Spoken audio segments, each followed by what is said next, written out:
All right. I've got 6:30, so we'll go ahead and call to order the October 7th Planning and Zoning Commission meeting. If we could get a roll call, please.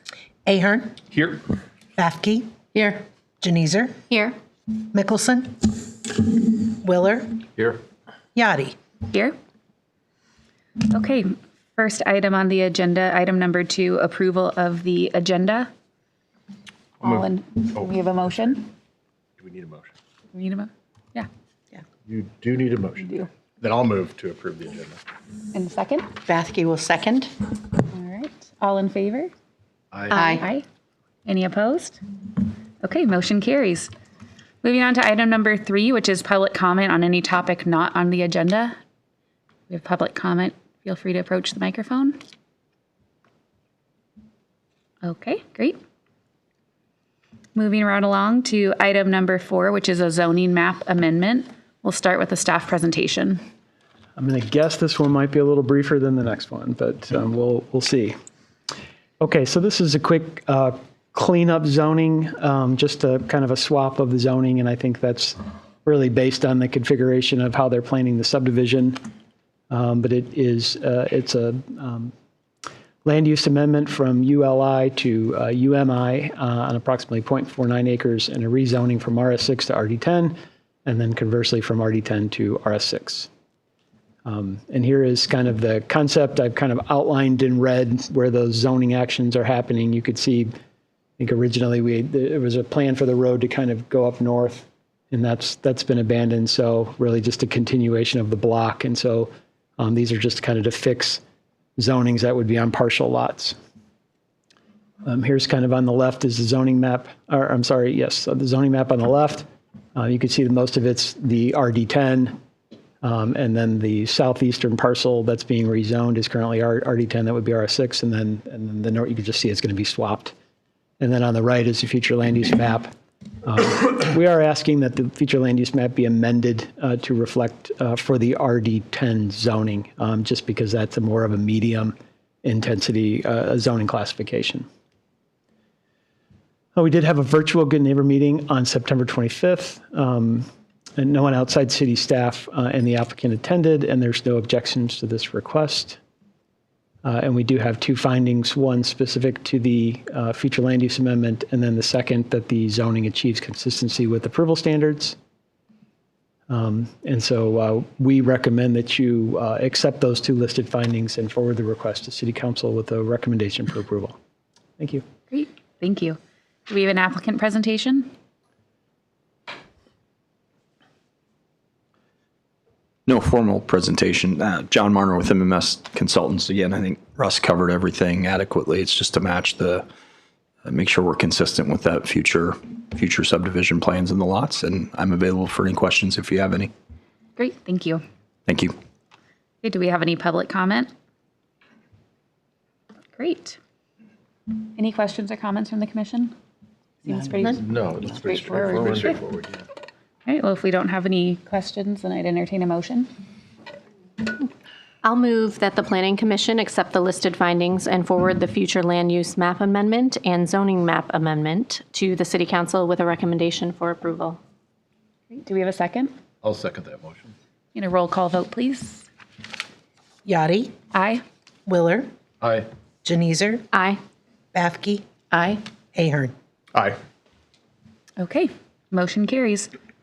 Moving on to item number 5, which is a zoning map amendment. We'll start with a staff presentation. Okay, so this is a future land use map amendment from the commercial industrial flex to urban high intensity on the future land use map. That's 9.86 acres.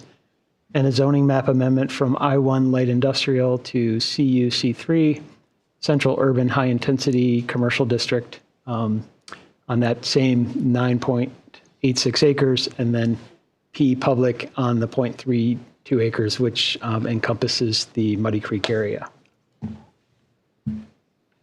As I mentioned, the property is currently zoned I1 light industrial, had some older industrial buildings. It's hard to read, but at the top, I kind of give you what the bulk standards are for industrial. That's just lot sizes and height and setbacks.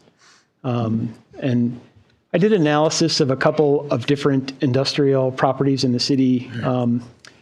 The first was the J.M. Swank. Let me go down to this one. First one was the J.M. Swank building at 395 Herky. The parcel, which is much bigger, is 13.94 acres, but I drew a GIS shape that shape is 10.2 acres, which is similar in size to the subject property.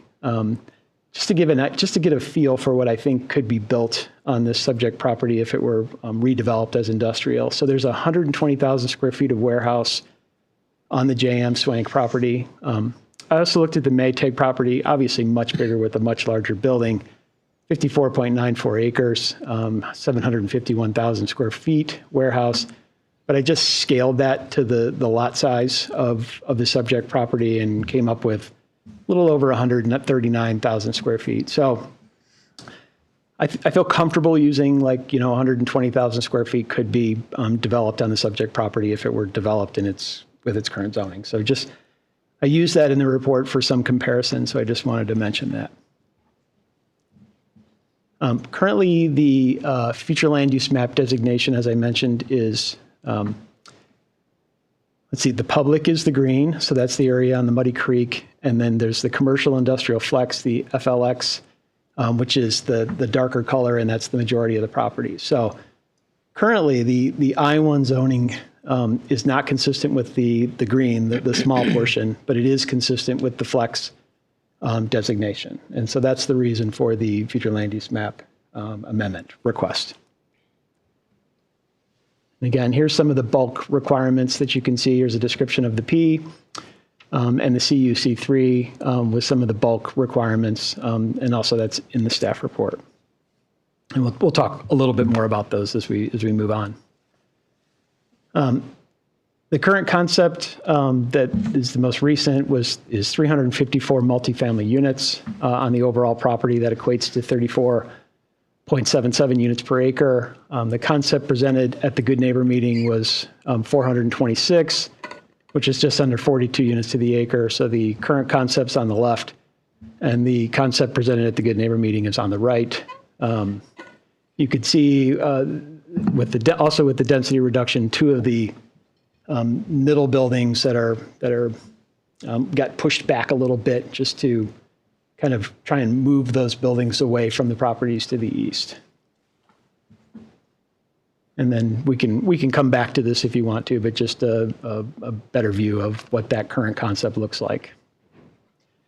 As I mentioned, we had a Good Neighbor meeting on July 24th. We had approximately 35 people attend.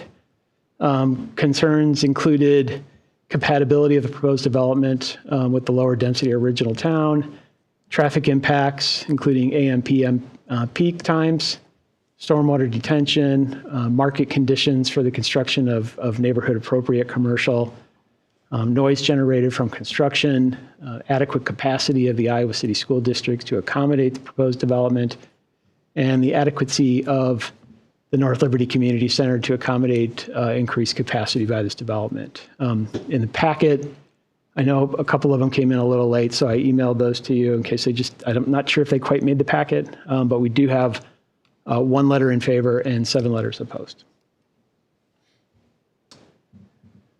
Okay, so when we talk about zoning maps, and I know it's going to be easy to say, there are things about this development that I don't like, and those include, these types of things. But really at the root of the request is a zoning change from industrial to the CUC3. And there's 5 criteria by which we judge that, or you in our code should judge that rezoning. Now, and while we're going to talk a little bit about the intended use and the design certainly are expected, we'll keep bringing you back to this and I'll go through that. I think throughout this process, staff has been cognizant of the fact, and I've mentioned it a couple times, that the property is zoned I-1 and there's certain development rights that you can do in I-1. I think if somebody came back, all you would be looking at is a preliminary site plan for an industrial use and not a rezoning. We'll talk a little bit why, as a staff, we don't believe I-1 is an appropriate location here. But please recall that these are the 5 criteria which you're judging this application on. And so the first one is the consistency of the proposed amendment with the comprehensive plan and adopted land use policies. And again, the area in red is the industrial flex. You see high industrial area is a white circle, and that means that residential can be permitted with special review. And the reason there's a special review is because, with Euclidean zoning, which is just our modern type of zoning, is based on a separation of uses. We find that commercial and residential can coexist pretty much together because people rely on those services. Industrial is the one that we think really should be separated. That makes sense because of smoke, vibration, noise, the types of uses, the scale of the building, truck traffic, all of those things. And so special review in flex industrial because of the potential for incompatibility of those two uses.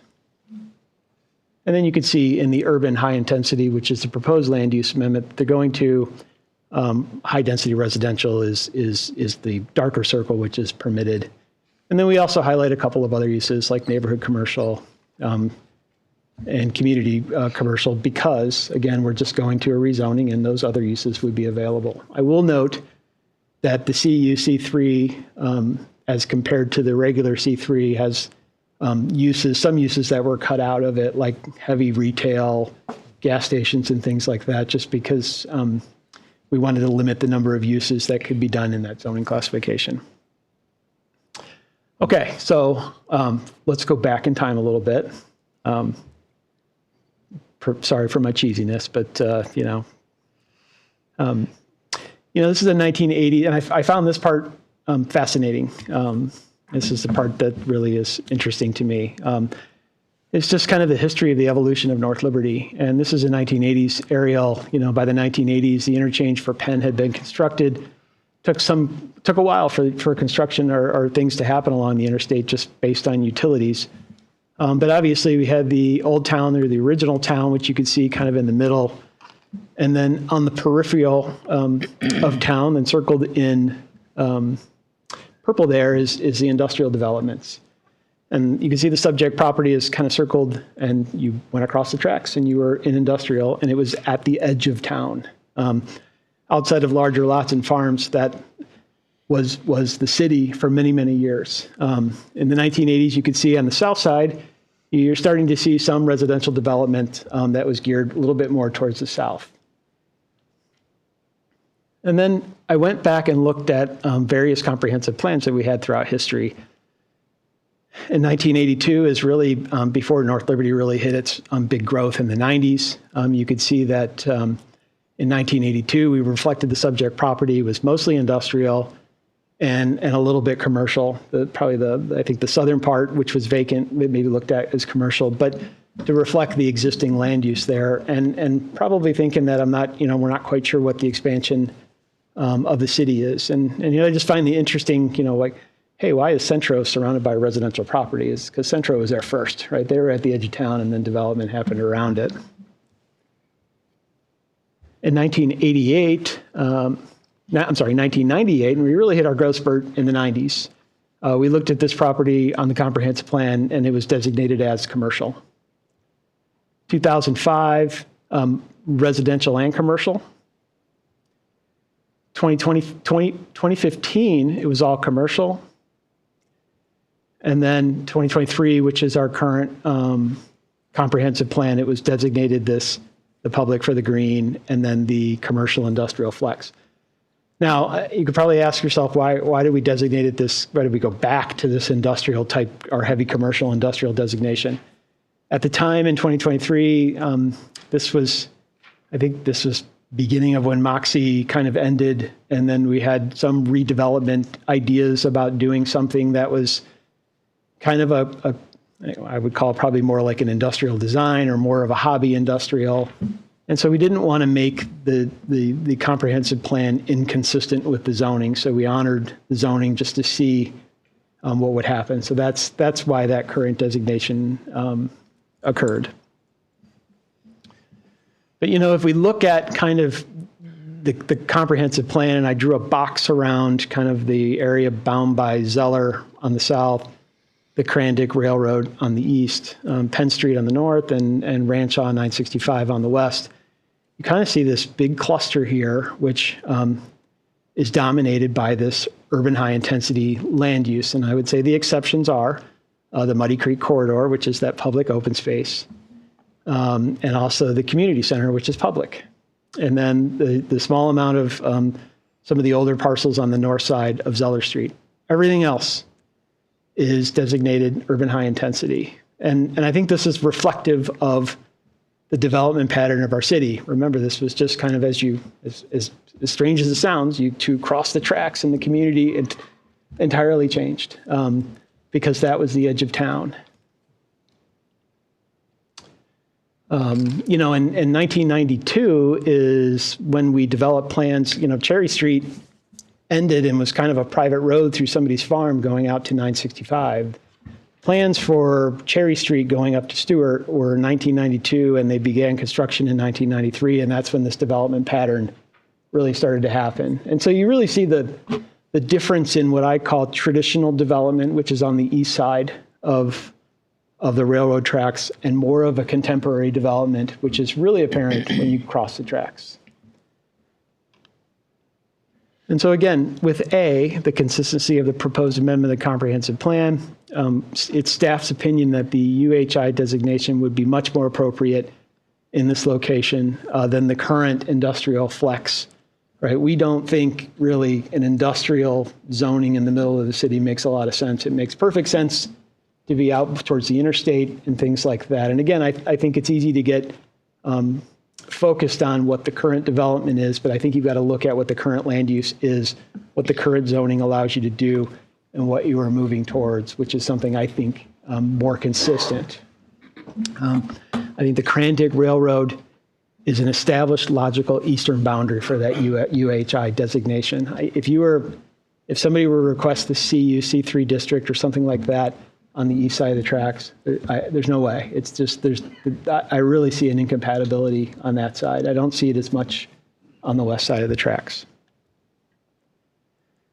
B and C I'll take together. It's the compatibility of the zoning and nearby properties. And C is the compatibility of the established neighborhood character. And again, here's a little bit zoomed in. I did a side-by-side of the bulk regulations for I-1 versus C3. I think you could argue that some in the C3 are CU-C3 are more intense, like height. In I-1, you could do 45 feet. In CU-C3, you could do 75 feet. And then the front yard some of the yards are less in the CU-C3. Again, industrial tends to have larger setbacks because of those uses that generate noise, smoke, vibration, and noise and those types of things. On this, we have the Crandick Railroad on the east, the Muddy Creek on the west, roads on the north-south. So there really isn't adjacent to some other property that's abutting. I would also note that 45 feet doesn't necessarily mean 45 feet in our zoning code. The zoning code says we measure, so if you go to a parapet roof, we'll measure to the top. If you do a gable roof or a hip roof or something like this, we go to the midpoint of the eaves to the top of the roof. So in this example, this would be a 45, and I measured what would fit on the property, would be a 180-foot wide building. And so 45 feet to the midpoint is actually a 60-foot high building, to the top of the building. And so I'm just careful with, this permits a much higher height than what the I-1 does, because that's not necessarily true. This is a current example of what the development would look like. This is the east elevation on the left, and we'll talk about this in a second, but there's a bit of a grade change. So at the railroad tracks, and then obviously it moves down towards the Muddy Creek, and so they're taking advantage of this grade change, and so there's an underground garage, and then 4 stories above that concrete structure. And so on the east elevation, that garage would be buried, and then so you see kind of at level 1. You're kind of at that 47.4, but on the example of the west elevation, you're getting more of the ground elevation where you enter, and that's more of that 58-foot high. Now, I understand that the code says 75 feet, but staff is recommending that building height be limited to a maximum of 60 feet, and this will be in staff recommendation. And just so we don't get in that mix of, if they use a gable roof, we'll say vertically from grade to the highest point of the coping of the flat roof, or to the top of a gable roof. So 60 feet in this case would mean 60 feet.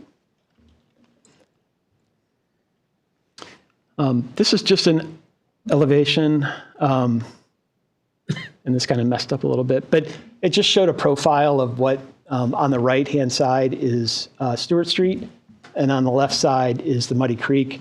There's about 5 feet of elevation change, and I took this picture kind of from the bike trail, kind of looking up, but there's just a slight little grade change. So it's not like it's going uphill and you're looking at the property. But I think where the eastern edge of the building was about a little over 3.5 foot of elevation change. It's not dramatic, but there is some elevation change. And again, there's that picture a little blown up looking east, and you can kind of see where it kicks up where the railroad tracks are. I took this picture on Stewart Street. I was close to the intersection of West Zeller Street.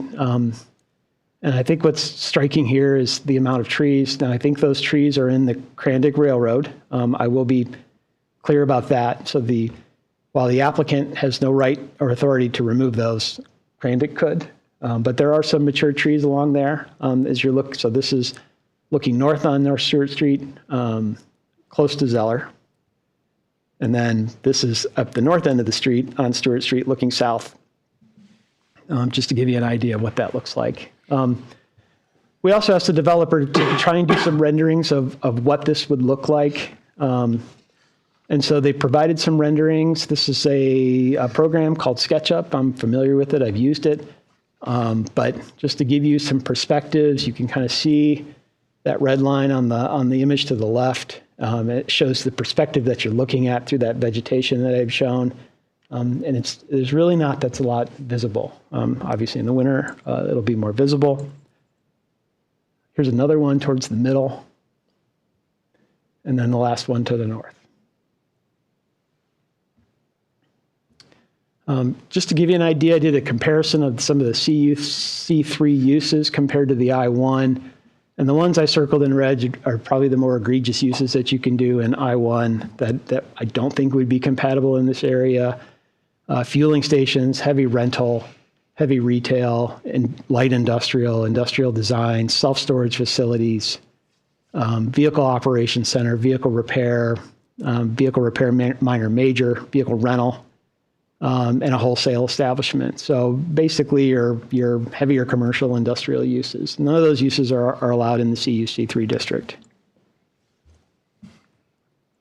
And again, I draw your attention to kind of this character of how the city of North Liberty was built. And on the east side of the tracks, north of Zeller, it's more of traditional development. That's really how our city was for many, many years. And on the left, and you can see how Cherry Street just kind of goes through and really doesn't have that curve that it has now. And really on the west side of those tracks is more of a contemporary development. So I think it's really different. And so it's staff's opinion that the request would be compatible with the zoning of nearby properties and established neighborhood character. And again, I'll reiterate, if this request were on the east side in the Old Town District, I don't think that would be appropriate at all. I think there's a much different character there. A lot of times these districts in urban areas and cities have a growth boundary line, and to me the railroad is such a logical growth boundary line. Okay, so we did A, B, C, and D, and so this is D. The extent to which the proposed amendment promotes the public health, safety, and welfare, and really that's that's what zoning is supposed to do, is protect public health, safety, and welfare of the city. I wanted to draw your attention to community branding and visioning for North Liberty, which was adopted by City Council in 2020. I just started here. I was like, wow, this is pretty cool. One of the big ideas was to look at Cherry Street as a unique place in North Liberty. Being a post 90s and post community, I think one of the criticisms that we have of our community is it lacks that community character that you get in a lot of downtown settings and things like that. But the idea was to, on some higher level, like a 20,000 or 10,000 foot level, just an idea to look at this area. We have the beginnings, right? We've got some of the commercial businesses like Sugar Bottom and the ice cream shop. That is this walkable type community that I think everybody likes to do, and to create spaces where people come together and socialize. So it was looked at in this document, and this document was created based on public feedback of our community, to create a vibrant, mixed-use, pedestrian-oriented district. I mean, that's kind of what we've been looking at ever since I've been here, of what can we do to promote that?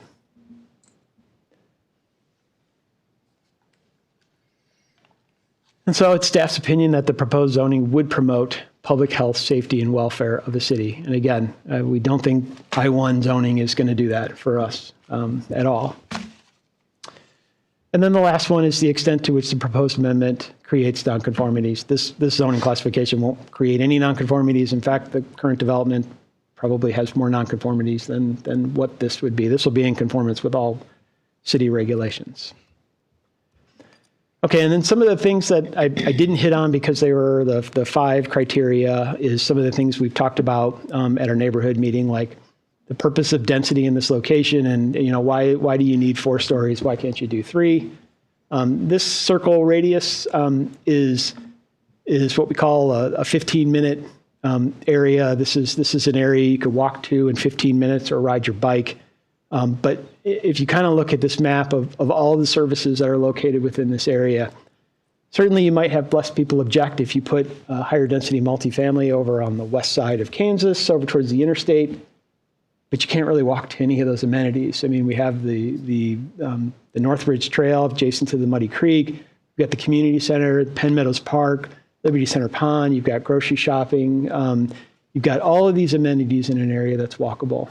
And if you expand that radius a little bit further out, it's really bikeable too. And I know I bike throughout this entire area. It's really easy to do with the amount of trails that we have. So that's the idea for centrally locating this, is to be adjacent to those services. We heard a lot about, why can't we do this with, 3 stories? And I think the developer would have preferred to do that. But, on the left-hand side, this is Emery Place. And then, so this is Jones and Penn Street. So this is the northwest corner, just north of the commercial development where Pizza Ranch is. And I excluded the area for the pond. This is 17.27 acres. And this is 352 units. So they're almost exactly the same. So this is 17.27 acres. This is 10.18 acres.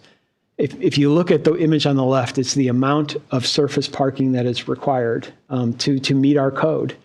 And if you get in some cities that have mass transit availability, they are able to reduce the amount of parking requirements because people have those services available. We don't have that.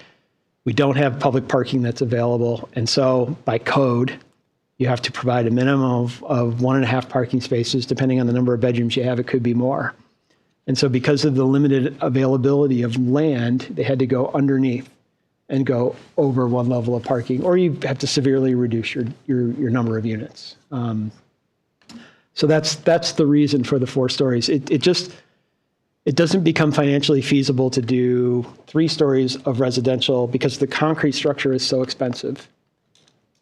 There's it's a cost efficiency to do 4 it starts to make sense. I bet you the developer will probably tell you it's still pretty tough. But there's a point by which it just doesn't make sense. And like I said, I think it'd be their preference to not even do this huge concrete structure, to do just 4 stories, but they just don't have the area for the surface parking that's needed. Traffic impacts.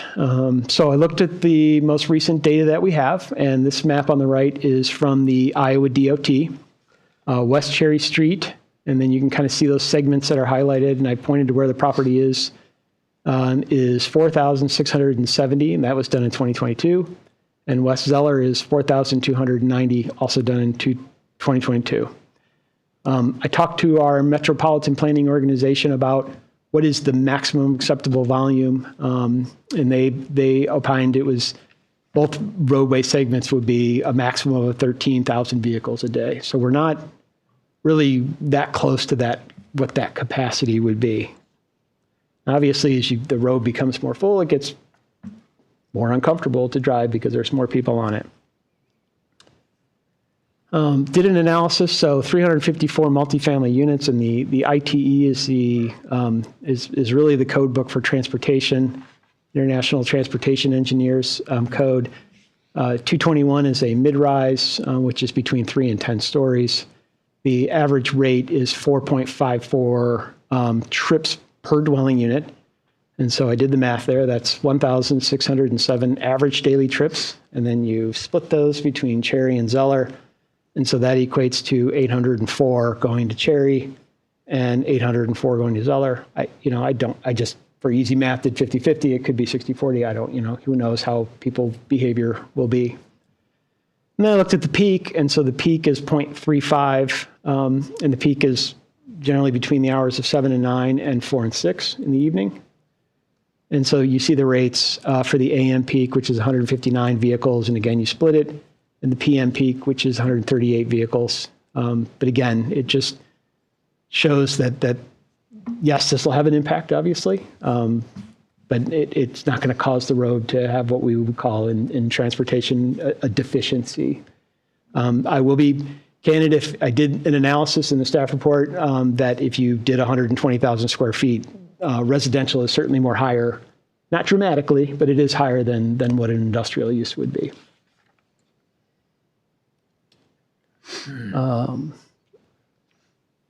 So again, we're at 40% of its design capacity. Adding the proposed development would make West Cherry 42% of its design capacity and West Zeller 39%. So we're still pretty low. It didn't put a dramatic impact to those. We did talk about stormwater and runoff in the Muddy Creek. This is always a concern, and I understand it. I just think it's important to talk about where we are in the process. We're really at the initial steps, which is rezoning. And if you're able to get to get past this stage, then you start looking at your preliminary subdivision plats. We've kind of looked at some concepts for preliminary subdivision plats. And then the third step is where we would look at detailed, when I say we, I mean Josiah, detailed analysis of how they are going to achieve consistency with our code. And then once we've gone through those and approved construction plans, then they could do construction. Now they can do demolition, which you can see now, and they could do some at-risk grading, but without that approval. But in order to physically start putting in pipes and things like that in the ground, they need that plan approval. I would also note that the development that's currently there doesn't have any stormwater requirement. So all of the impervious surface just sheet flows directly into the Muddy Creek. So, they get some credit for those impervious surfaces, but it's directing water into ponds and then releasing it, which we believe is going to be a much better situation than what it currently is. We talked a little bit, it's hard, sometimes in groups of people to get consensus, right? Some people, don't want commercial. Some people would want residential, but, we talked a little bit about, wouldn't it be cool to have some neighborhood appropriate commercial here? Yes, it would be cool. I just don't think the market for commercial development is very challenging right now. You could, and I provided an example of the mixed use building on Kansas and Landon, which has residential above it and commercial below it. And the commercial has been vacant the whole time. And so I asked, reached out to the listing agent and said, hey, why, what are you listing that property at? And he just said, we're in an area that it doesn't have the amount of traffic that we need. We have it listed below what the market would support. I think it was like $14 a square foot, but they just can't get somebody to even rent there. And so, if these are expensive buildings to build, and that expense needs to be translated to rent. And so these types of buildings, what we're seeing typically is they're being built on the areas that have the higher traffic counts, like Branch Hall 965. We don't have the density back to put it on Cherry Street, and you saw the traffic counts are 4,600. You're just not going to get tenants to go in there paying $20 to $30 a square foot. For that, it's a tremendous risk to build this. We just don't see the market. We agree with the developer. We just don't see the market for commercial in this location.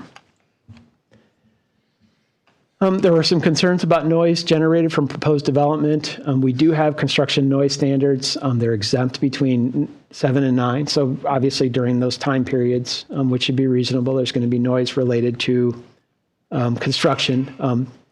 Again, I would go back to this notion of Euclidean zoning, which is to separate uses and having an industrial use in close proximity, or if it were redeveloped, right?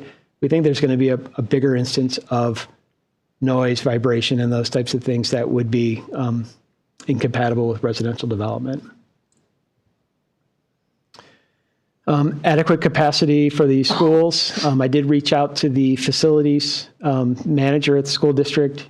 He said we project what the development is in North Liberty, and he said we have no concerns that this development will cause us to have any problems with our school capacity. Adequacy of the community center. I talked to Shelley Simpson, who's the recreation director. She has no concerns with the use of the facility. She said in the summertime, the outdoor pool and the indoor pool do get crowded just because kids are using it. But I would note that that's why we're building splash pads over at Centennial Center and trying to create those opportunities for relief so younger kids can come over there to help with that capacity. So long-windedly, we do have two findings. One is related to the future land use map. Changing it from the FLX to the urban high intensity would achieve consistency with adopted land use policies. And number two is the rezoning from light industrial to the CU, C3, and P would achieve consistency with approval standards in 16509. Thank you. Great, thank you. Do we have an applicant presentation?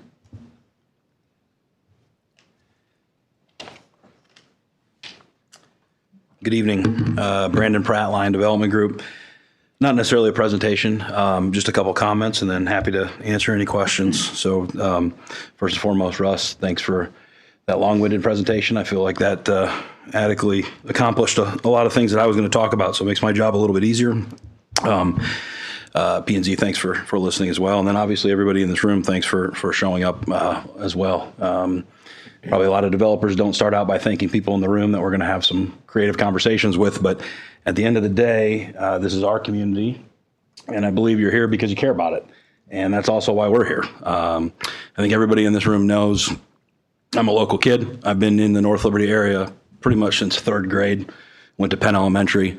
I'll bore you with the details, but we have numerous businesses and employ probably last count over 150 people in North Liberty. So I stand up here representing not only my company, but representing my name and my brand, and believe that we say what we're going to do. Our word is our bond, and we produce a product that we're proud of. And I really believe that we're going to be able to do that here on this site. So thank you for everyone who's here tonight. A couple comments.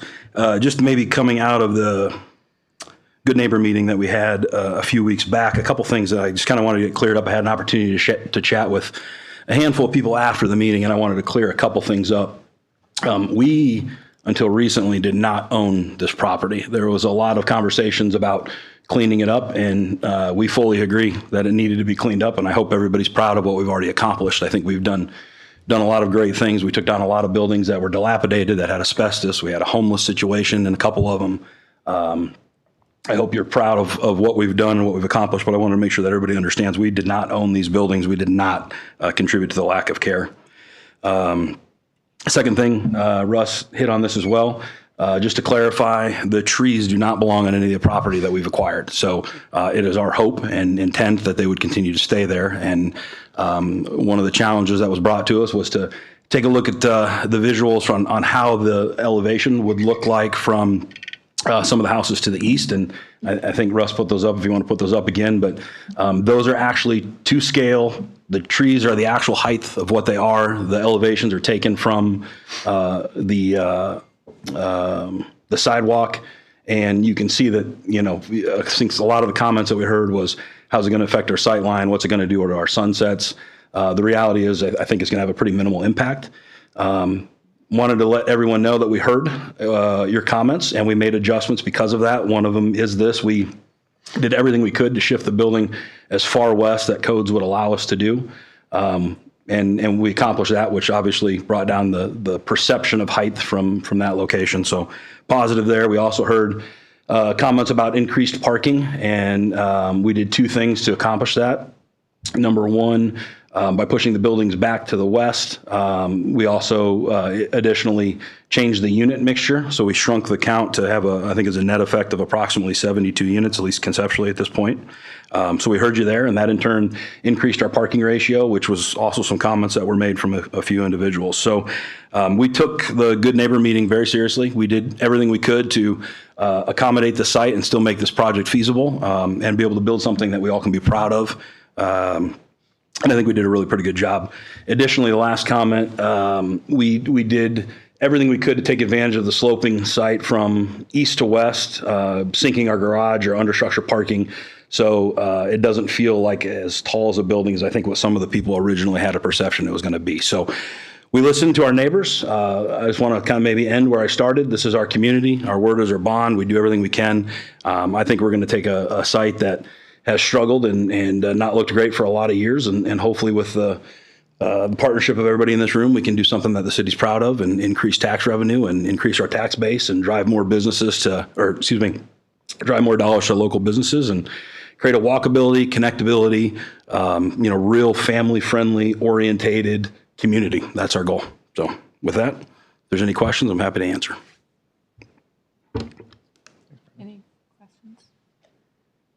Save those for Yeah, we'll say I'd that. reserve the right to ask some later, Yeah, great. as we go. Thank you. Yeah, you bet. All right, we'll go ahead and move to public comment. Looks like I'm first. Okay, I've been here before. I came originally anticipating that people would have had a chance to look at, excuse me, the letters that people wrote in. But it doesn't appear to me from talking to people in the audience that happened. I'm not sure if, I can't run this one, I guess. Anyway, if you could bring up my proposal sheet that I created, it's a PowerPoint presentation. Do you have those things loaded on your packet? This is a PowerPoint present, but what you submitted is in the background It isn't a packet. true PowerPoint. But if you could bring that up, that'd be great. That way, I'm demonstrating what I'm telling them. I don't It's know that not I part of your can. packet. It was when I looked this morning. No, this isn't the packet. This is a PowerPoint presentation. We have it. You We have it in front of us. If you give us a Okay. minute. Well, I wish, Would you I wanted introduce the whole yourself audience first? to see too. Would you introduce yourself first so we know I'm where to so look? sorry. My name is Artie Stoner. I live on Stewart Street. We've lived in our house for almost 30 years. We actually looked at it a good 5 years before we bought it. We love this house and the neighborhood. My husband actually grew up in this neighborhood, so he's been here over 50 years.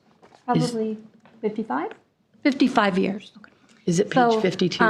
We're trying to find it in our packet. like Okay, you asked perfect. us. 1 second. Is it page 52? It's down a little further, and it looks like this on the front. Big picture. I think that you guys got it? Yep. I think it's page Getting close. 52. I wanted to make sure everyone had had a chance to read it, or I can actually read it to you. Oh, we have it in our packet. Basically, my first page says addressing what we're looking at, which is the east 10 acres of the UCD located near Zeller and Cherry. My theory is it should not be zone CU C3. The rezoning request does not comply with the North Liberty Comprehensive Plan. If you go back, I'm sure that is in his presentation. The comprehensive plan, the last one. If you go back further, you can see where it wasn't really anticipated either, but I'll let you bring it up. Because I see you used almost all my maps. No, these are my maps.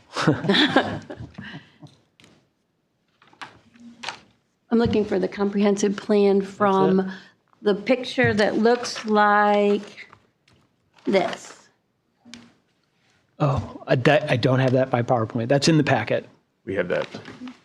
Well, if you can bring it up from your comprehensive plan? No. Yeah. Can't do that either. Yeah. All right.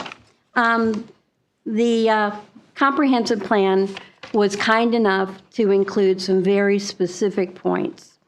It describes in the comprehensive plan that was created that just on 965, it actually anticipated these large these large multi-dwellings.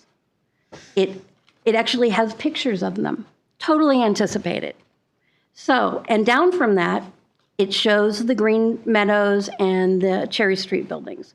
And on the south side of that, it shows and even talks about, it's amazing that the comprehensive plan addressed this so specifically.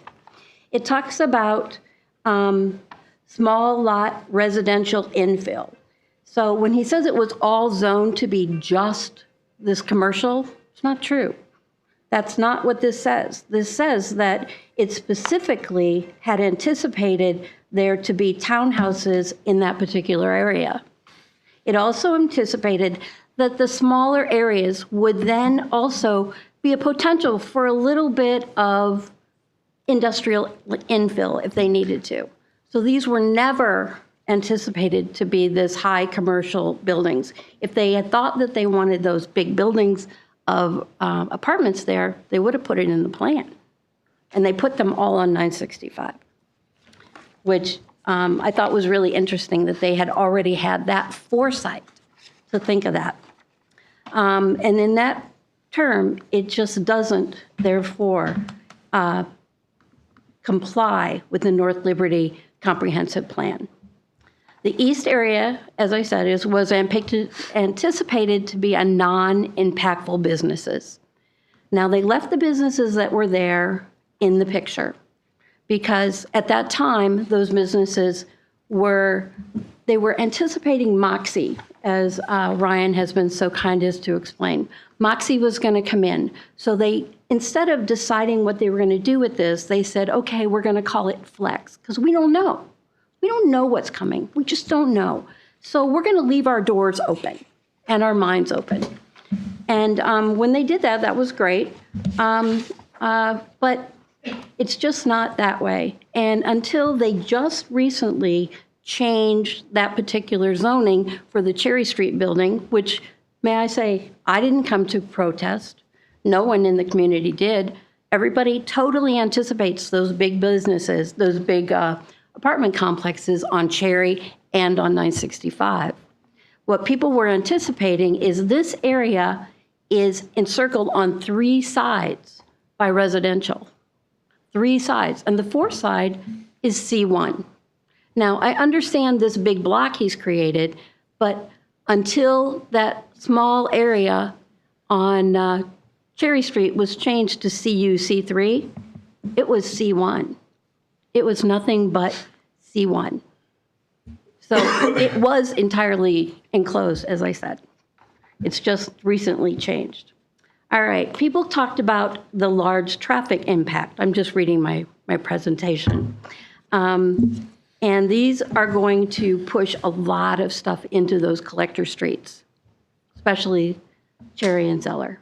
Now, we also need to remember that we've got this wonderful new sports complex coming out on Dubuque Street.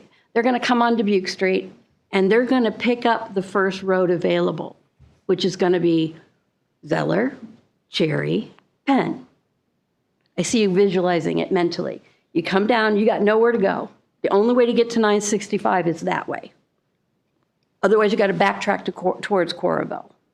So they're going to come that way, and they're going to head out. They're also coming in that way, too, into Penn, into Cherry, into Zeller, to get to that new area out there by the high school. So the streets are going to feel it. We're all going to feel it. I don't think we have a solution, and I don't think we have any way to mitigate it, to be honest. But if we put those big apartments on 965, we are going to at least be able to get those residents onto 965 in the most expeditious manner. We may even be able to create a direct outlet onto 965. I'm not sure, because the plans I've seen have included none of that. And if they did, I totally missed it. And we've talked about how what we really want to do is take that section down here that we're talking about tonight and make that our commercial area with businesses and all the things that we really want in this community. What makes us think that if we put more of the same thing on 965, you're not going to get exactly the same thing? Now, I know how tough this market is, but I think if you create something different, you're going to get something different. Don't we want something different? Isn't this right off the walking path? This literally could be seen from the walking path. It's right there. I personally don't believe that people are going to be on the walking path and ride their bikes or walk their kids all the way up to see a business on 965. It's too busy, it's too loud, there's too much traffic, you're taking too many risks. You're just going to drive up there if you're going. I also have a few disputes with the calculations that were used, and I put that in here too. The numbers that we're currently using were from 2022. And I'm sure many of you remember, as I do, exactly how 2022 was. We were still wearing masks. In fact, the city, until sometime in 2022, had a mask mandate. People were working from home. The traffic was less. If you look back at the data from the state, in 2006, Zeller Street had a count of 7,000 cars a day. What makes us think that it dropped to 4,000? It dropped to 4,000 not because of what is perceived to be better street planning. It dropped because we were all at home. So I believe that, in all honesty, that we aren't being realistic about what's hitting that road. I don't think we have a way to fix it, but I don't think we're being realistic. And I think the data that has been presented to us is skewed. Now, when it comes to rezoning this area, I've noticed from reading all of the notes and things like that that are out there, pretty much what happens is the city says, hey, we don't like this area the way it looks. We think we really want something else. And we're willing to make an investment to get what we think is going to be best for the community. And we're willing to, meet you more than halfway. So originally it was Moxie that was coming in. And so they held the zoning up and they said, okay. And then Moxie came in and they said, okay, well, we can do this for you. Well, Moxie didn't pan out. Now this developer comes and says, hey, I want to put in these really intense amount of apartments. And we want you to sign off on it. And so city planners are motivated by the city's dollars, as we all are in this. But let's be honest, we're not asking that the developer not get what his ask, which was this many apartments and this many commercial. We're saying, move the commercial down. You say they won't buy. They're not going to buy it up there. They'll buy it down here. It's something different. It's a destination commercial building. This is our chance to be the gateway into the new Cherry Street development. That's exactly what we want. I mean, I've heard rumors and so much fun stuff. They had a charrette group that created a whole new plan for Cherry Street. I haven't seen it all yet, but I'm excited. But I think this is your gateway. This is your chance to really enter and draw people down. And from here, they'll walk up to the ice cream store and the splash pad and the other things. But if you put those businesses up there, all you're doing is impacting us. And I think on my last page here, I had written, please remember the citizens are taking responsibility for a $20 million loan. We are taking it. Granted, I'm sure the city will chase the developer if they don't get it. But that is a $35 million price tag. And we, as citizens, are the ones who have been here with this city for so long. And we really want this to be what is beneficial for us and for future generations. Don't forget our investment. We're invested in time, in longevity, and now in dollars.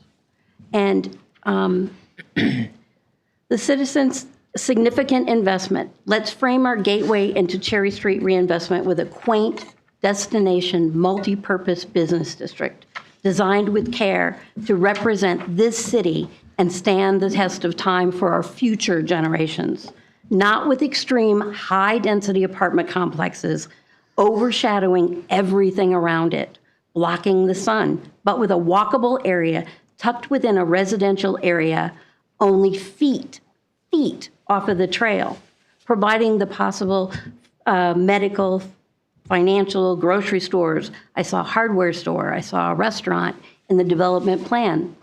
The possibilities are absolutely endless in this area. Buildings with brick fronts, as the city concept requires, will tie into our small town history, perhaps even a depot-themed building that could tie into the nearby railroad. This is now a blank slate, making this a unique opportunity to build the community. You have allowed them the money up front, our money, to clear it and create something new. Let's create something we can be proud of. The Alliance Development Group, we're asking you to please use this opportunity to show your integrity and the principles of your mission statement. Let's do what makes sense for this area, working cooperatively with the citizens for the future of North Liberty, making this a showcase for other communities to emulate. One final thing, I wrote myself a note, please be brief, but I'm not very good at that. I see there are 5 people on the panel tonight, and I'd like you to think about to a family. I'd like to kind of think about this as like a family court, for lack of a better term. You are the people who your job, you are the judges. You're the ones that get to decide whether or not this makes sense. You are the people that decide whether or not this zoning goes through. We know that this area is very beloved to many of us. And I know this is really financial to you, but trust me, this is personal and this is home. And we want you to remember how much we're counting on you to look at the big picture and see what's best for the whole city. Thank you. Thank you. Thank you. Thank you. Sorry, guys. Long-winded. Madam Chair, on the subject of brevity, our council rules typically allow for 5 minutes per speaker for public presentations. I would encourage this body do something similar here. And that's you have the right to. Repeat that, Brent. I didn't hear any of that. Sure. The city council rules limit public comment to 5 minutes per speaker. We have no set. That's the city council rules. The Planning and Zoning Commission has no set limit, but it is ordinarily done that we like to let everyone have a chance to speak. And so I was encouraging the chair to discourage cumulative evidence that's already been submitted to the commission in writing, so that everyone who has a chance, who has come here tonight and wants to speak, has an opportunity to do so. Thank you. Great. Thank you. Hi. You want to go ahead and introduce yourself? Excuse me. I'm Alan Shao. I live on George Street, so just 1 block off of Zeller. I'm actually on one of the cross streets that faces towards the property in question. I wanted to just kind of start off with saying thank you, Russ, for the time and effort that you put into putting all that information together. I know it's a plan that's kind of, that the city is obviously considering quite seriously. I also know that as part of this is that as much as effort that went into, kind of showing us how this kind of rezoning to the CUC3 makes sense. I wish that just much effort went into providing it something to be like something that beautifies that space versus it just being high-rise apartment complexes.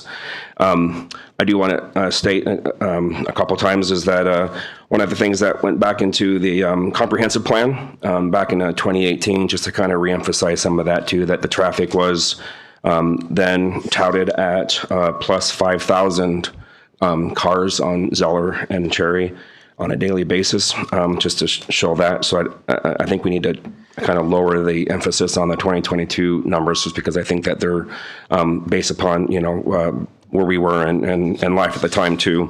Another thing to put in consideration is that as of this afternoon, I'm the one that helped organize a petition that many of you have seen, and I know that the mayor is actually responding to, and I do appreciate his comments on that too.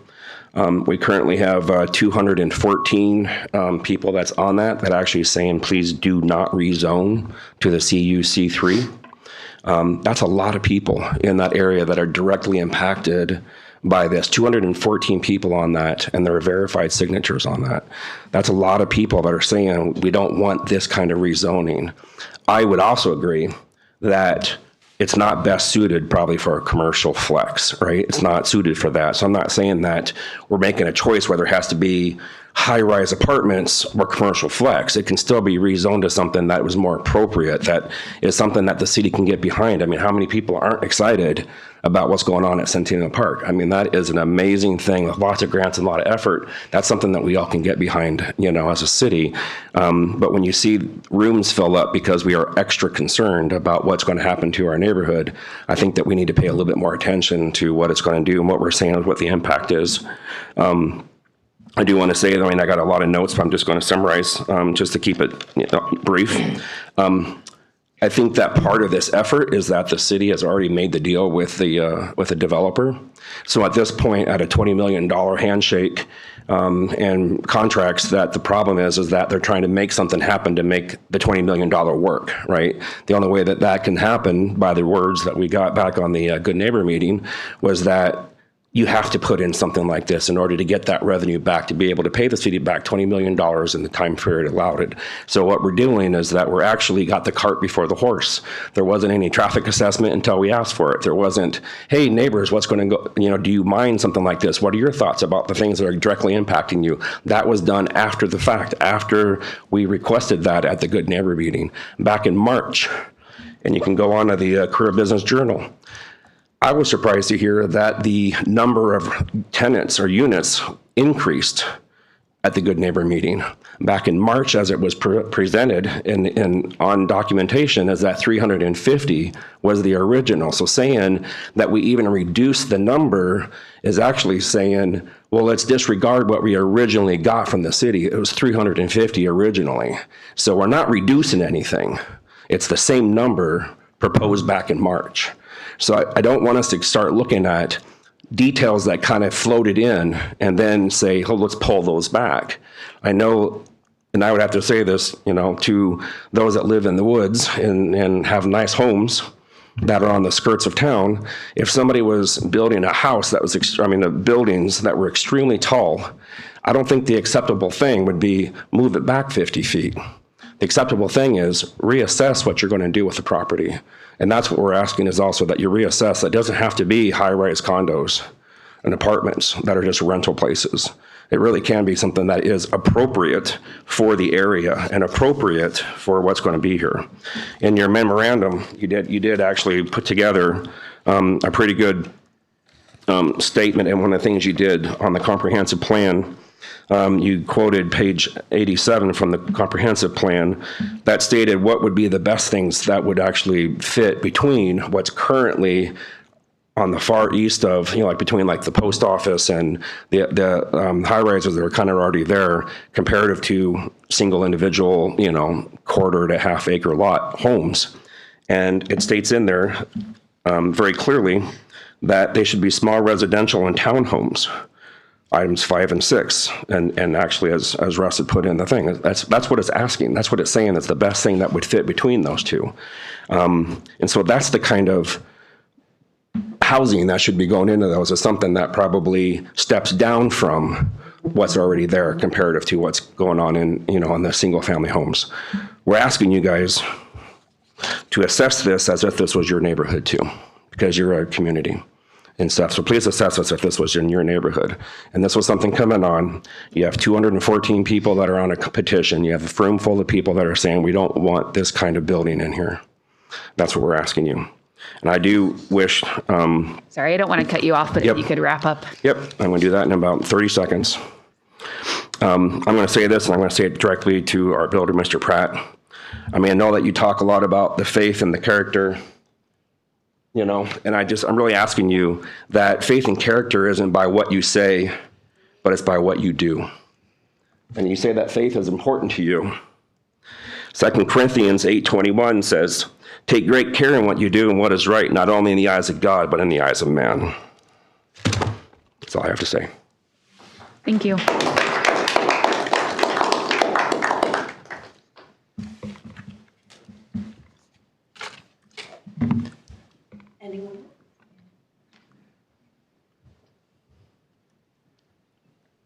Hi, Amy Brainerd, North Liberty resident over in Old Fox Run. And I have to say I did not come prepared with anything or very well versed, but I really wanted to come with an open mind, learn more about this.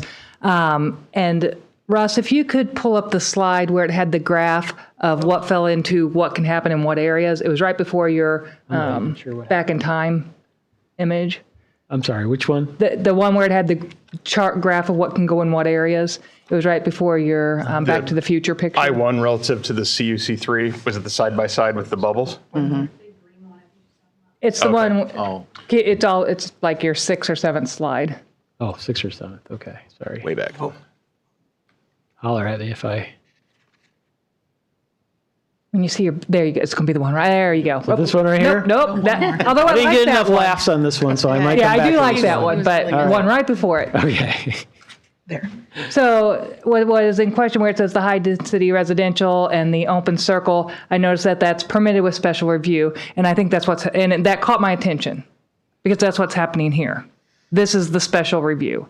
Like, is it appropriate? Is it accommodating? And I actually was already going to say the word you used, cart before the horse. I think my biggest concern was the school district, the rec center.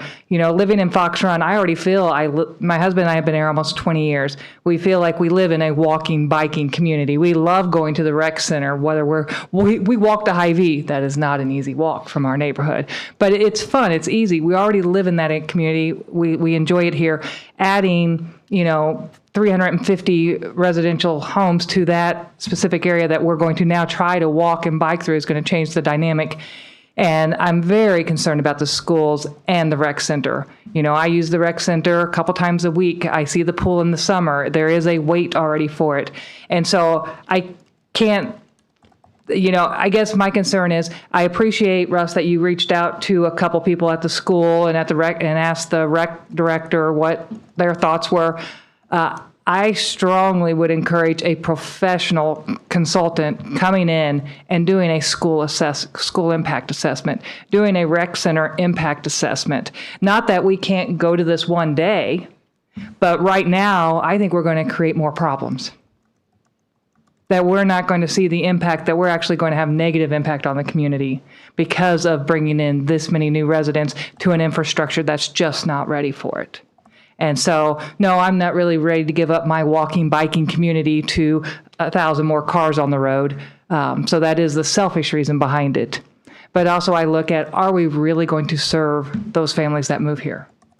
Are we going to be able to serve them with our rec center, with our school district? Are we ready for that? So I would ask that to be taken into consideration. Thank you.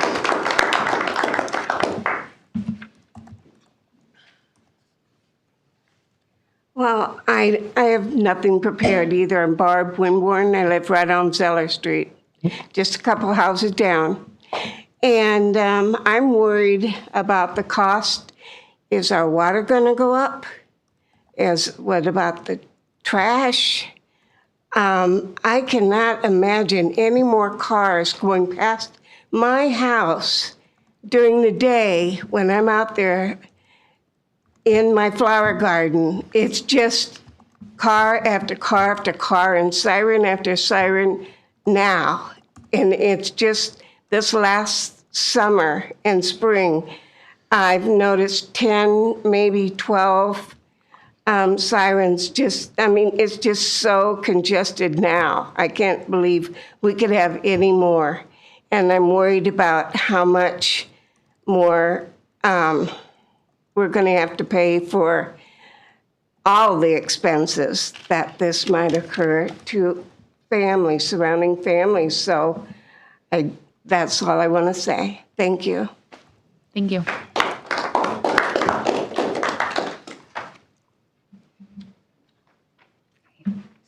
I'm Karen Johnson. I live in town. I've lived there for like over 30 some years. And I really don't see the need to put high density housing in that particular area. That particular area has been a green space, whether you believe it or not, for residents who live there. We would see the Lifetime building off of Zeller and then a bunch of grass. We didn't even see the other buildings unless you went around to the side of the rec center. So you are taking away green space, which was green space. You are also ruining, by putting these high buildings in there, the trail on the other side of the creek. Because what are you going to see now when you go on your bike across there once these buildings are put in? You're going to see high-rise buildings, 5 stories high. Now, what do you think about 5 stories high right along Zeller Street? That's with a minimal setback that is required in the zoning being requested. It's simply going to be ugly. I don't care about, the building look itself, but to put something like that there, blocking off the street, this is where you come into town, and on Cherry too, this is where you come into town. They were wanting to make it an inviting place. Blocking off those streets with these big buildings right along the street is not inviting. We do not live in downtown Portland, Oregon. Now, in Portland, Oregon, you could put these giant buildings there because what would happen? They would be able to walk down the street to food trucks. They would be able to walk down the street to their diner. Everything is urban. Everything is tight. Everything is compact. Our town is not that way. Nothing in our town screams urban. Nothing in our town screams high-rise development, especially in this area near the old town. And I probably live in that old town area, and I often feel we are neglected and ignored, and they don't care what happens to our area because we're just the old town. But we are the history of the town. We have the homes that represent the history of the town. And I think putting this kind of a development in is simply unnecessary, undesirable, and would impact our community for the worse, not for the better. You would be ruining our quiet neighborhood. We're no longer going to be knowing everybody that walks by our house. They're going to have strangers walking around, people we don't know. There's no way we could ever get to know 1,000 people living in these apartments. And it just ruins the tranquility. You come home, I come home, I enjoy my peaceful yard, I enjoy the peaceful neighbors. I really don't want extra traffic. I really don't want tons of people I don't know. It just ruins the sense of community. There are many other things in there that could be done. You can read a couple of them in my letter that is in your packet, where I gave you some ideas from other towns and what they have done. And I've also listed many reasons not to put giant 4-story and even 5-story apartments in the center of a small town. Thank you. Thank you.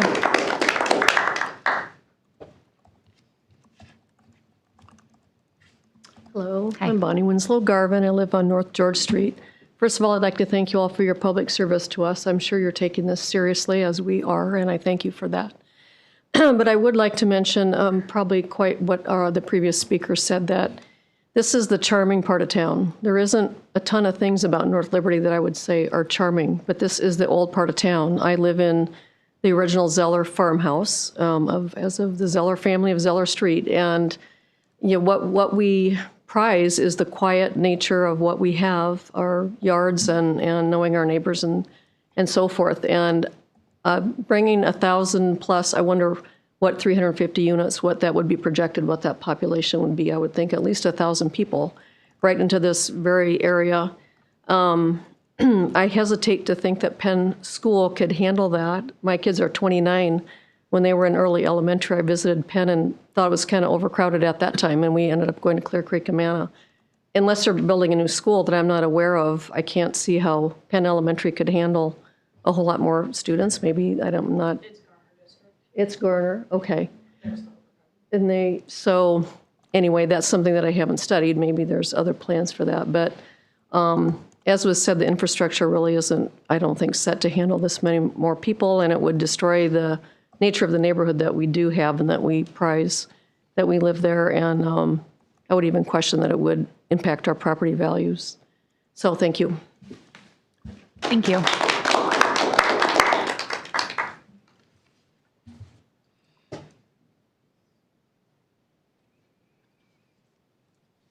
Hi, my name's Clifton Watson. I've only been out here a couple years. I moved out here from California. I promise you, if you guys had that here, I would not have bought my place. I would not have even considered it. I would have moved further out. If I wanted to live near something like that, I would have moved towards Iowa City, closer to that. Keep it short and sweet and at that. Thank you.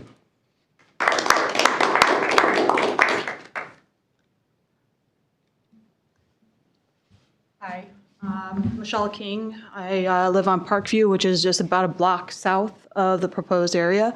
Hey, Ryan, could you bring up that 2023 map? I just real quick want to point out one thing. The one that you just had up a little bit ago. This one? Yeah. Okay.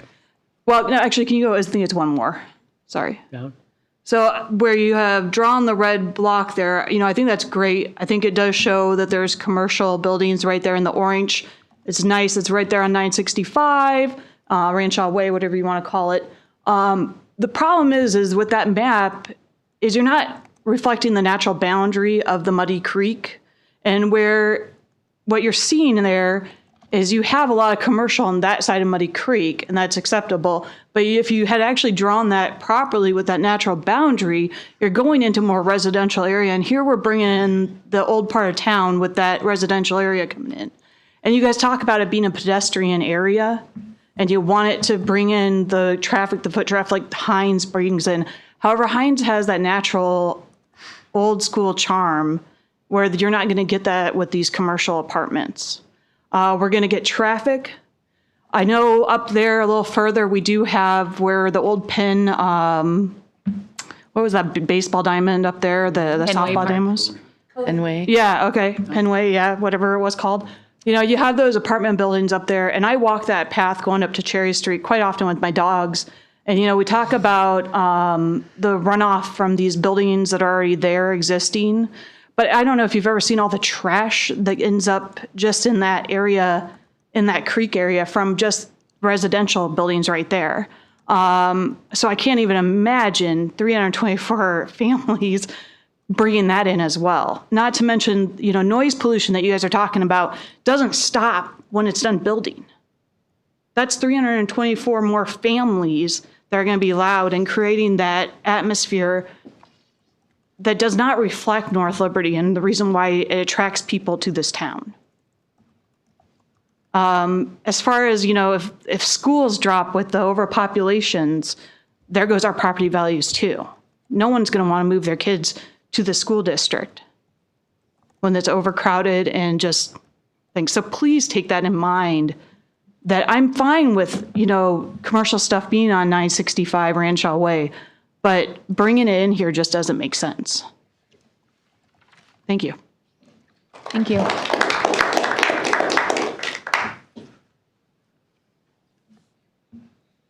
Do we have any other public comment?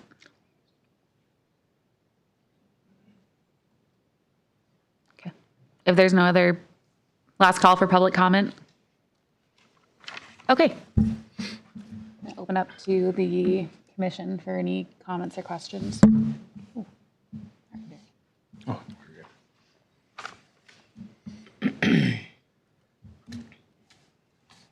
I guess my first question is about the 2022 traffic study.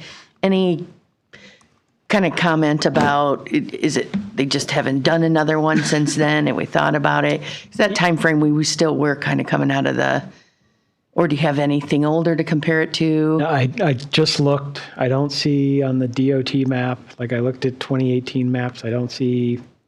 So what they do is they go to different sections for various years. So they'll come back to this section, but I don't know when. But that's the best available data that we have. Did I understand when you presented it, though, that we were so significantly below what it was built for, that even if it was low because of COVID, Well, the maximum acceptable volume, so you typically look at the way roads are designed and you place a number to say, okay, this number can handle this amount of traffic before it reaches what we call failure. So I reached out to our transportation planning folks for Johnson County, and they thought they're based on their design manuals to be 13,000. So even if I'm on that road every day. I don't think it's significantly far off. It's not. I ride my bike up and down there all the time. I've never felt like, wow, unless there's some special event going on, that this is a really busy street. Now I understand I don't live there, and so I can appreciate those comments. But I don't suspect it's very far off. Okay. But it's the best available data that we have. Okay, thank you.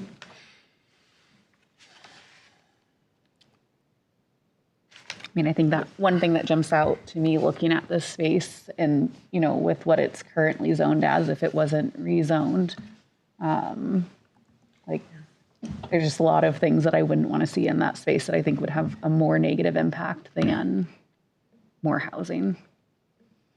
And I think there's been a lot of comments also about it being affordable or not. And I think there's a difference between affordable and subsidized housing. I mean, as someone who's rented and owned in this area, I know it'd be great if everything was less expensive, but I think sometimes when we're looking at those numbers, those terms kind of get interchanged maybe. I agree. And supply is a huge factor. And one thing I will say, and I do appreciate all the comments, and I get it. I live in Broadmoor Estates. The Weno Farm is next door to me, and I have been able to look out my windows at corn and beans for 10 plus years that I've lived there. And I don't relish the notion of a new development going in next door to me where that farm is. My street dead ends right now. My kids can do whatever they want. I have no traffic in front of my house. But I knew when I moved to North Liberty in 2006 that this was a growing place. And I knew when we moved into Broadmoor Estates in it might be 15 years now, 2012, that at some point, Tartan was going to go through to Dubuque. My street wasn't going to go through, fortunately, but it was the complexion of the area was going to change. And at the end of the day, I don't have any control over what the farmer next door to me decides to do. The city council ultimately does, and we advise them. But that's the nature of living in a growing city. And I've lived in a few, done a lot of business in a few. I spent close to 20 years in commercial real estate, doing work like this. And one thing that I know for certain, and I appreciate the idea of businesses coming to this section of North Liberty.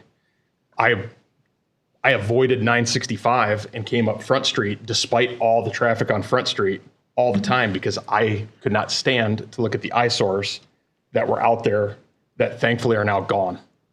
And part of the reason that those are gone is because a developer has decided that he's going to take a gamble and see if he can get something developed in that site. And I, for one, am all for it. And I'll just be frank about that. Regardless of agreements with the city, between the city and the developer, tax increment financing, any of those things. What I want to see is progress. What I want to see is improvement. What I want to see is new amenities. And frankly, if we have 1,000 new people move into town, hallelujah, hallelujah. I'm not going to parse over who's moving to North Liberty, how close they're going to live to me. I just don't think that way. And I apologize if that offends anybody. But the notion of having new residents in this city, to me, is a positive. So I am also additionally for lowering costs on everything. Frankly, I think the city spends way too much money. I think the state spends way too much money. I think we agree to way too much stuff publicly, but that's my own personal opinion. I live here and I continue to do so, and I choose to do that. But one of the ways that we can minimize costs or we can help spread those costs around is by new development. And so again, I'm personally for this. In this situation, the sorry, I'm going to get that wrong. Yeah, the CUC3 does not force the developer to build apartment buildings on this site. It actually gives them a lot of options to do other things there. And right now, tonight, the conversation that we're talking about is this zoning map amendment and the comprehensive plan. I am going to ask you, Russ, just so I make sure that I am completely clear on this, because I do remember when working on the comprehensive plan, being a part of the advisory committee, with this being flex and the possibilities here ultimately were kind of endless, really, right? Am I wrong in that perception? Yeah, I mean, you number one, we look at the current zoning and is the zoning consistent with the land use? So I-1 zoning is consistent with this land use. And so, yeah, as far as, I mean, I-1 doesn't allow residential, but it allows for a lot of other uses. It does allow for retail, but it allows for some of those uses I mentioned, like warehousing, industrial development, gas stations. And yeah, I mean, if somebody could come in and that's why from staff's perspective, we say, look, we don't think this is a good location for industrial zoning. And if somebody were to say, okay, forget this idea, I'm not going to rezone it, somebody could come in with just a site plan without rezoning. It's not a public hearing like we're going through now, and say, okay, I want to build a 120,000 square foot warehouse here. And it's consistent with the land use, it's consistent with zoning. So, and I appreciate that, Russ. And I'm going to get down off my soapbox after I make this one last comment. 25 years ago, I lived in Naperville, Illinois. I don't know if anybody's been in Naperville. These same conversations were happening then, and the people in the old part of town were absolutely opposed to commercial and higher density residential that was being proposed and developed at the time. Those people in the last 15 to 20 years have been selling their homes for 10x, 20x what they bought them for, because everybody wants to live there. And one thing I know, and one thing that we can say for certain because data tells us, is that new residential development, especially in higher density situations in larger towns, which we are becoming, drives commercial development. So if we want to see new ice cream shops or new pizza places or whatever, I would absolutely love to have a New York style pizza place over here. But we're not going to get it unless we have the bodies to support it. And commercial development is a nightmare right now. People who own, and to the chagrin of many and to the happiness of others, offices and retail spaces, the owners and developers of those properties are getting absolutely slaughtered. The banks that have financed those, we've got a crisis looming. Nobody's going to do it. I just be frank with you. There's not a developer out there right now that's going to say, yeah, let me build a whole bunch of spec office and retail space in this location. Maybe there's one, but he's not going to get a bank to support him on it. So, or her, excuse me. So at any rate, I'm done, but that's kind of where I'm at. And I appreciate, literally, I do appreciate all the comments, and I'm not trying to discount any of it. This is a really tough thing to deal with, the growth and the change and but we are not unique in that situation. I've seen it happen a lot of other places, and I know I have a lot of faith. And again, thank you, Russ. That was a ton of work you put into this. Miss, I forget your name too. That was a ton of work that you put into your presentation too. I appreciate all this. It was a lot of energy. Brandon, your team obviously put a lot of work into all this. And so I know, I'm not speaking for anybody else, but I know where I stand on this. So I'll be done now. Okay. Russ, can you go back to the slide of the things we're supposed to consider for a proposed amendment? Yeah, thanks, Josie. I think that's the other thing. I mean, I'm not sure that, I mean, I love the idea of a park or a green space or a garden, but also that's not really what we're discussing right now as to whether that should go in the space or not. And I think if we look at it objectively and look at these criteria, that's a lot different than. I think if you could pull back to that grid again of. I'm sorry, we're having to jump around. That's okay. I saw it when he flipped through it. Yeah, that it looks like the differences are actually better for the city in the urban high density, and it takes out some of the commercial industrial flex, some of the objective things that could go in there. I moved here 9 years ago from Minneapolis, and I was appreciative at the time that there was a master plan already in a town, in a city this size. I thought it was pretty incredible that we're looking farther ahead. And I happened to choose a house that's over by this little area that always had this sign that said University Hospital coming or University Clinic coming. And now I can look out my driveway and I can see the hospital. And that has really increased the traffic around there. And my wife and I just said, well, okay, it's change. It's, you know, we deal with the traffic now. And we move on from there. But I think the change in the zoning is actually better for the city, no matter what goes there. I think it prevents other things from going there. I would agree with that. That's what we're looking at here. Mm-hmm. And that's what we're making the motion potentially on tonight is a zoning map amendment, not the plat approval or anything like that. We aren't at that spot yet. We're just looking at future land use map to urban high intensity and zoning change. And then we arm wrestle with the future. And this is what we're looking at, this proposed amendment and what our recommendation to the city council is. But to echo everything you guys have said tonight, to thank everyone for presenting and to thank Russ, and that as people who serve on this commission, we live here too, right? Everybody's talked about, I live off of 240th and I have to wipe my patio table off every morning because of construction dust, because there's a lot going on out there. But I also love going to the brand new Starbucks at least once a week. So we understand change is not easy. And I just really need to focus on what our job is tonight. But continuing to be part of the community and always talking about it is exactly why I've chosen to serve on here. So, I don't want to be overly simplistic because there are a lot of things going on, but to come back again to what we can judge it on and what we're supposed to. Yeah. And just the objective things that we can look at. Mm-hmm. Mm-hmm. Josie or Dave, did you guys have any other comments? If you have any questions? No,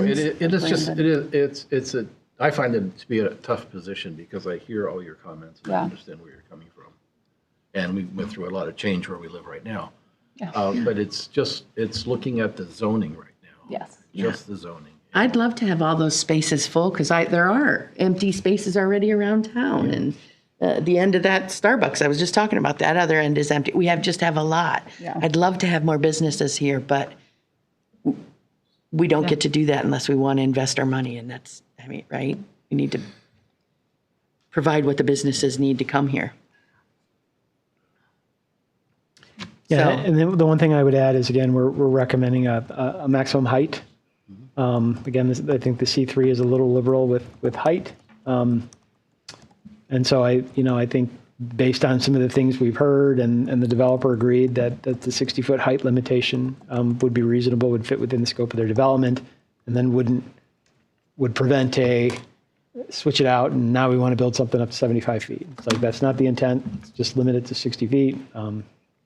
And there's no problem. That gets inserted, if ultimately approved by city council, into the zoning ordinance, so that if they say, well, we're not going to do anything here, no matter what gets built, it can't be higher than that 60 feet. I have a question. This might be apples and oranges that we're talking about, but with, concerns over more cars and bike and pedestrian traffic, is the plan for that road to get the wider sidewalks and repaved? Is that something in the future? For Cherry Street, we've looked at, you could see some of the 8-foot wide trail next to the bike shop, next to the police station. So yes, we are. But then it kind of stops in this chunk. And so we are looking at that. So yes, absolutely. It does seem if there's going to be more people on that street, that the street would need to be. Okay. Yes. Okay. Well, I'm at the anytime I can entertain a motion. Okay.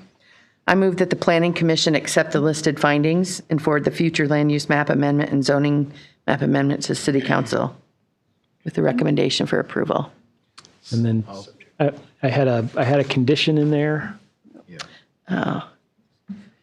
Subject to the condition recommended by city staff. Yep. And that's the fee. I'll read that just so we're clear. The building height be limited to a maximum of 60 feet, measured vertically from grade to the highest point of the coping of a flat roof or deck line of a mansard roof or to the top of a gable, hip, or other or gambrel roof. So that just Yes, subject to that condition. Well written. Yeah. I will second that motion. Okay. Can we have a roll call vote, please? Janizer, Aye. Bafke, Aye. Ahern, Aye. Willer, Aye. Yadi. Aye. Okay, motion carries. Moving on to item number 6 on the agenda, approval of previous minutes. I'll move to approve the previous minutes. All right, do we have a second? I'll second. All in favor? Aye. Aye. Any opposed? Great. Previous minutes are approved. Moving on to item number 7, any planning updates? just we're at the one big push. I know Josiah's barely hanging on here. Of development projects that are just trying to get done before who knows what happens with winter. So we're extremely busy right now, and it's just that final push where hopefully things slow down. But it's been a really busy year for us. It's probably the biggest year since I've been here. Which is great to hear. Yeah. Thank you. Yeah. But anything exciting or coming or anything controversial or having a lot of input, maybe I should ask? Just we continue to have a lot of conversations about a lot of good things. So I don't know if it's anything I can disclose, but just a lot of good conversations that we feel are appropriate economic drivers for our community. Really good conversation. We had a great one today. Nice. Good. I had 3 people stop me Love about it. the new Culvers. Yeah. Like some people were watching public access TV last month or something. So yeah. Keep up the good work, you guys. Thank you. Means a lot. Yeah. The sidewalk going through now from the high school down to the park has been just such a nice addition. So it's amazing. Yeah, that's my bike ride on the weekends. Yeah. Yeah. It's so awesome. Yeah. Okay. I'll entertain a motion to adjourn. I'll move to adjourn. Well, I'll second. All right. All those in favor? Aye. Any opposed? Okay. Meeting adjourned.